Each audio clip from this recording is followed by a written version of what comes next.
अस्सलाम वालेकुम। रिज़्क़ के लग़वी मानी अता के हैं, ख्वाह दुनियावी अता हो या अखरवी। अरबी ज़बान में रिज़्क़ अल्लाह की हर अता करदा चीज़ को कहा जाता है। माल, इल्म, ताकत, वक़्त और अनाज ये सब नेमतें रिज़्क़ में शामिल हैं। ग़रज़ हर वो चीज़ जिससे इंसान को किसी न किसी रंग में फ़ायदा पहुँचता है वो रिज़्क़ है। रिज़्क़ के एक मानी नसीब भी है। जो ग़ज़ा पेट में जाए उसको भी रिज़्क़ कहते हैं। दीन इस्लाम में जायज़ ज़रा से रोज़ी कमाने रिज़्क़ हलाल कहलाता है। नाजायज़ ज़रा से हासिल किया गया माल दीन की नज़र में हराम है। हमारा प्यारा दीन इस्लाम हमें ये ताकीद फरमाता है कि तुम्हारा खाना पीना न सिर्फ ज़हरी तौर पर पाक साफ़ हो बल्कि बातनी तौर पर भी तब हलाल होना चाहिए। हम लोग रिज़्क़ सिर्फ़ खाने की चीज़ों को कहते हैं, हालांकि ऐसा नहीं है, बल्कि रिज़्क़ अल्लाह ताला की दी हुई हर नेमत को कहते हैं।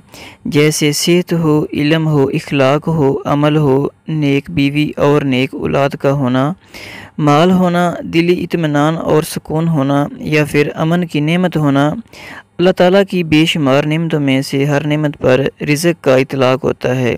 इस तहरीर में रिज़्क़ बढ़ाने का नुस्खा पेश किया जा रहा है जो इससे पहले आपने ना सुना होगा।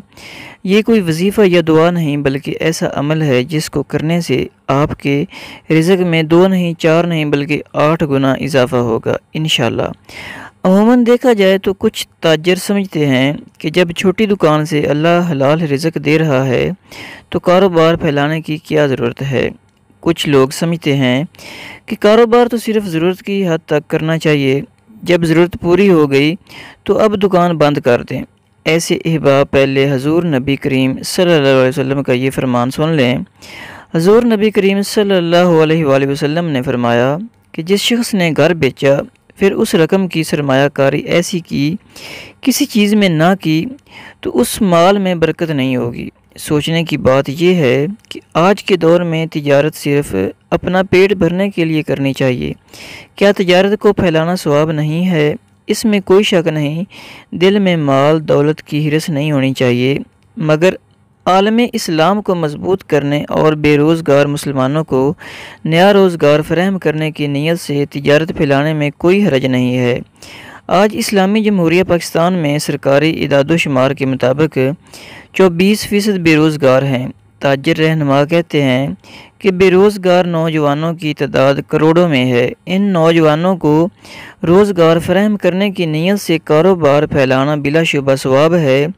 हज़रत उमर रज़ी अल्लाह अन्हु के दौर में सहाबा इकराम रज़ी अल्लाह अन्हु की औलाद ने तिजारत इसलिए छोड़ दी थी कि हमें जब रिज़्क़ हिलाल घर बैठे मिल रहा है तो फिर तिजारत करने की क्या ज़रूरत है। हज़रत उमर रज़ी अल्लाह अन्हु इस पर नाराज़गी का इज़हार फरमाया और फरमाया, अगर तुम तिजारत छोड़ दी तो तुम्हारे मर्द और औरतें तिजारत करने वाली कौम की ग़ुलाम बन जाएंगी। रिज़्क़ और तिजारत कैसे बढ़ाएं? सबसे पहले तो ये बात ज़हन में रखें कि तिजारत के दरमियान झूठ नहीं बोलना, क्योंकि झूठ बोलने से ना सिर्फ इंसान मुआशी तौर पर तबाह हो जाता है बल्कि झूठे पर अल्लाह की बेशुमार लानत भी है।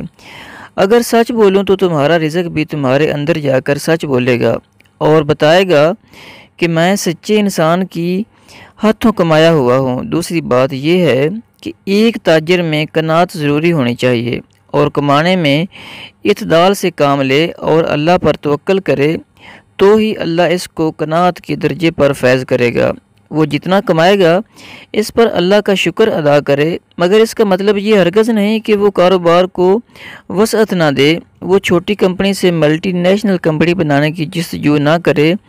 इंसान तिजारत को इबादत समझ कर करे। अल्लाह हम सब का हामी व नासर हो, आमीन। वीडियो अच्छी लगे चैनल को सब्सक्राइब करना, अपने दोस्तों के साथ भी शेयर करना। मिलते हैं फिर किसी और वीडियो में। अल्लाह हाफिज़।